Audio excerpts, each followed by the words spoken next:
Shalom మీకు సమాధానం కలుగునుగాక. అపోస్తుల కార్యములు 8వ అధ్యాయము. ఆ కాలమందు యెరూషలేములోని సంఘమునకు గొప్ప హింస కలిగినందున అపోస్తులు తప్ప అందరూ యూదయ సమరయ దేశముల యందు చెదరిపోయిరి. భక్తిగల మనుషులు స్టెఫన్ను సమాధి చేసి అతని గూర్చి బహుగా ప్రలాపించిరి. సౌలైతే ఇంటింటా జొచ్చి పురుషులను స్త్రీలను ఈడ్చుకుని పోయి చెరసాలలో వేయించి సంఘమును పాడు చేయించుచుండెను. కాబట్టి చెదరిపోయిన వారు సువార్త వాక్యమును ప్రకటించుచు సంచారం చేసిరి. అప్పుడు ఫిలిప్పు సమరయ పట్టణం వరకును వెళ్ళి క్రీస్తును వారికి ప్రకటించుచుండెను. జనసమూహములు విని ఫిలిప్పు చేసిన సూచక్రియలను చూచినందున అతడు చెప్పిన మాటల యందు ఏక మనస్సుతో లక్ష్యముంచగా అనేకులను పట్టిన అపవిత్రాత్మలు పెద్ద కేకలు వేసి వారిని వదిలిపోయిను. పక్షవాయువు గలవారును కుంటివారును అనేకులు స్వస్థత పొందిరి. అందుకు ఆ పట్టణంలో మిగుల సంతోషం కలిగెను.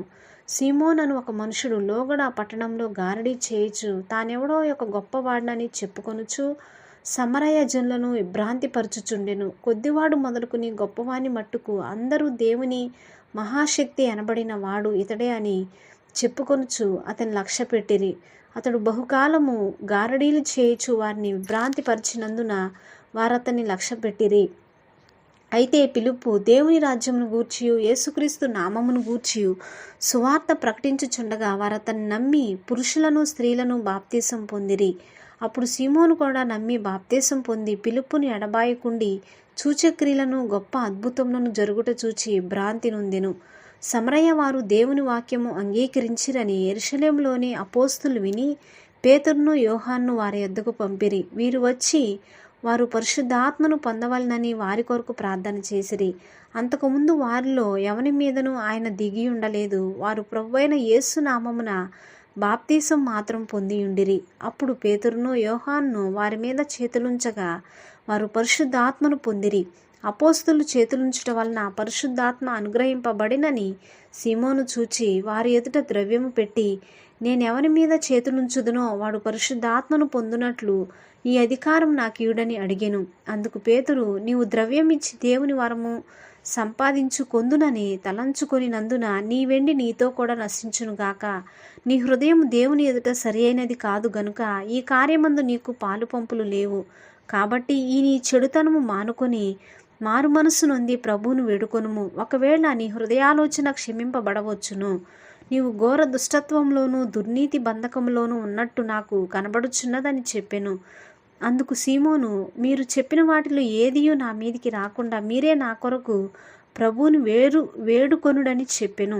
అంతటి వారు సాక్ష్యమిచ్చుచు ప్రభువు వాక్యం బోధించి యెరూషలేమునకు తిరిగి వెళ్ళుచు సమరయుల అనేక గ్రామములలో సువార్త ప్రకటించుచు వచ్చిరి. ప్రభువు దూత, నీవు లేచి దక్షిణముగా వెళ్ళి యెరూషలేములో నుండి గాజాకు పోవు అరణ్య మార్గమును కలుసుకొమ్మని ఫిలిప్పుతో చెప్పగా అతడు లేచి వెళ్ళెను. అప్పుడు ఐథియోపీల రాణి అయిన కందకే క్రింద మంత్రి అయి ఆమె యొక్క ధనాగారం అంతటి మీదనున్న ఐథియోపీయుడైన నపుంసకుడు ఆరాధించుటకు యెరూషలేమునకు వచ్చి ఉండెను. అతడు తిరిగి వెళ్ళుచు తన రథం మీద కూర్చుండి ప్రవక్త అయిన యెషయా గ్రంథము చదువుచుండెను. అప్పుడు ఆత్మ ఫిలిప్పుతో, నీవు ఆ రథము దగ్గరకు పోయి దాన్ని కలుసుకొనుమని చెప్పెను.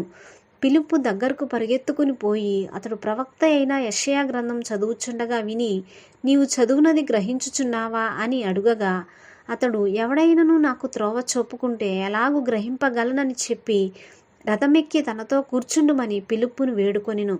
అతడు లేఖనమందు చదువుచున్న భాగమేదనగా, ఆయన గొర్రెవలే వదకు తేబడెను. బొచ్చు కత్తిరించు వాని ఎదుట గొర్రెపిల్ల ఎలాగూ మౌనముగా ఉండునో అలాగే ఆయన నోరు తెరవకుండెను. ఆయన దీనత్వమును బట్టి ఆయనకు న్యాయ విమర్శ దొరకకపోయెను. ఆయన సంతానమును ఎవరు వివరింతురు? ఆయన జీవము భూమి మీద నుండి తీసివేయబడినది. అప్పుడు నపుంసకుడు, ప్రవక్త ఎవరిని గూర్చి ఇలాగూ చెప్పుచున్నాడు? తన్ను గూర్చియా వేరొకని గూర్చియా? దయచేసి నాకు తెలుపుమని ఫిలిప్పును అడిగెను. అందుకు ఫిలిప్పు నోరు తెరచి ఆ లేఖనమును అనుసరించి అతనికి యేసును గూర్చిన సువార్త ప్రకటించెను.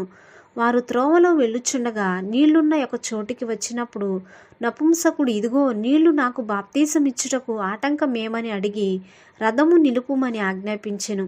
ఫిలిప్పు, నీవు పూర్ణ హృదయంతో విశ్వసించిన ఎడల పొందవచ్చునని చెప్పెను. అతడు యేసుక్రీస్తు దేవుని కుమారుడని విశ్వసించుచున్నానని ఉత్తరమిచ్చెను. ఫిలిప్పు నపుంసకుడును ఇద్దరును నీళ్లలోనికి దిగిరి. అంతటా ఫిలిప్పు అతనికి బాప్తీసమిచ్చెను. వారు నీళ్లలో నుండి వెడలి వచ్చినప్పుడు ప్రభువు ఆత్మ ఫిలిప్పును కొనిపోయెను. నపుంసకుడు సంతోషించుచు తన త్రోవను వెళ్ళెను. అతడు ఫిలిప్పును మరి ఎన్నడూనూ చూడలేదు. అయితే ఫిలిప్పు అజోతులో కనబడెను. అక్కడ నుండి కైసరయాకు వచ్చు వరకు అతడు పట్టణములన్నిటిలో సంచరించుచు సువార్త ప్రకటించుచూ వచ్చెను.